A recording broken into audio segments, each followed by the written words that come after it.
Well, hello everybody, Roger here, and welcome to my channel, Roger's Reads.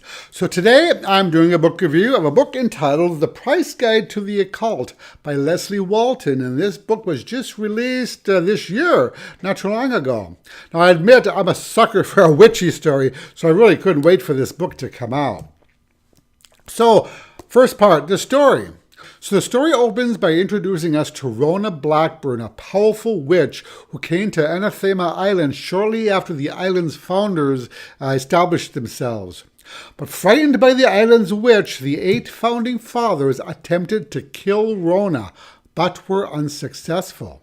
So enraged by the islanders' deception, Rona places a curse upon all their descendants as well as on her own.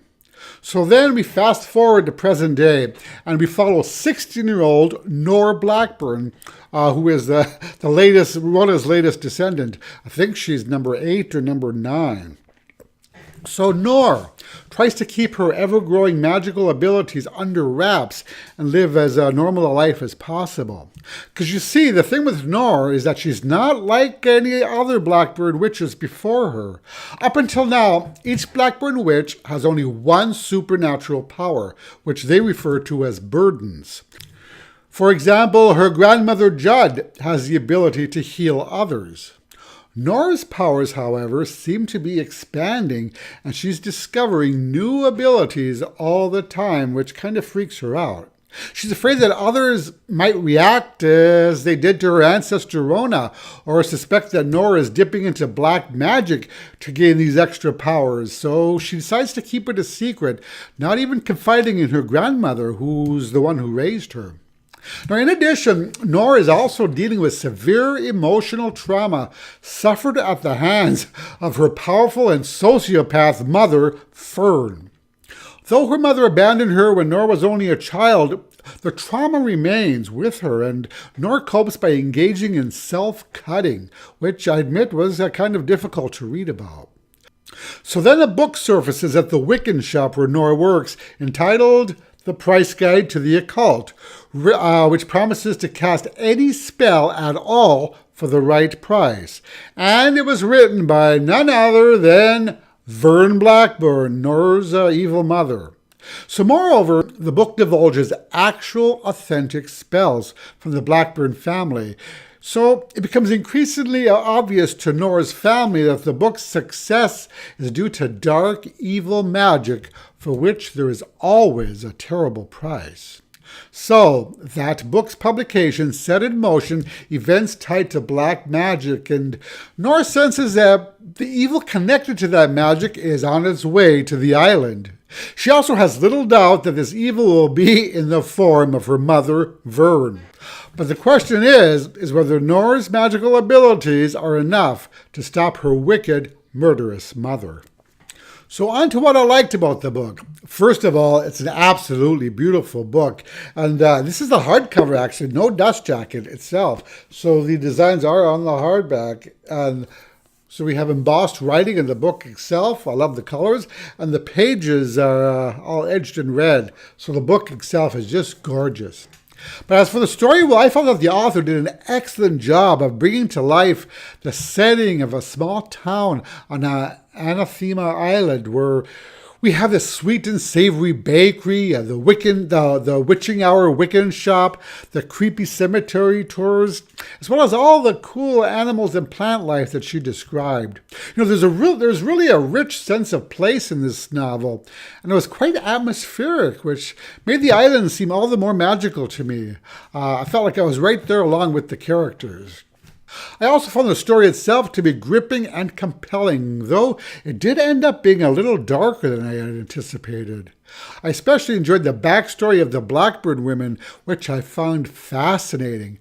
It kind of reminded me of Anne Rice's book, The Witching Hour, in which we learn the history of all of the witches from way back to several generations.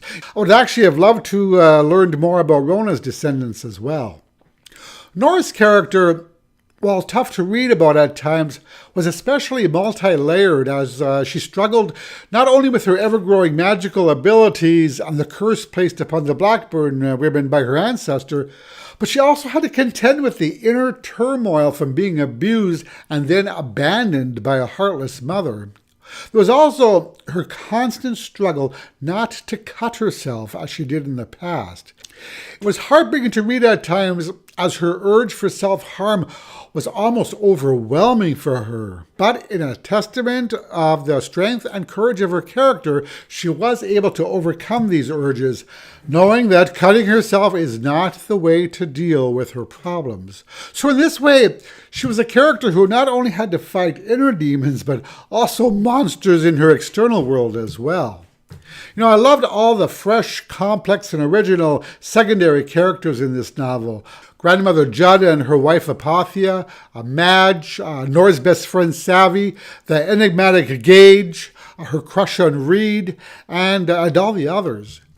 The author, I felt, did an excellent job of bringing them all to life. I enjoyed reading about their histories and about their life together on the island, and appreciated how each character introduced was important to the unfolding of the story. Now, Vern's character, however, was terrifying and chilling. Now, she was the ultimate villain, vicious, heartless, clever, and clearly insane, with no remorse whatsoever. So once Vern appears, the story definitely takes a darker turn as she ends up causing some pretty horrifying, gruesome deaths. This is one character I would have liked to have learned a little bit more about, to learn what it was that made her tick.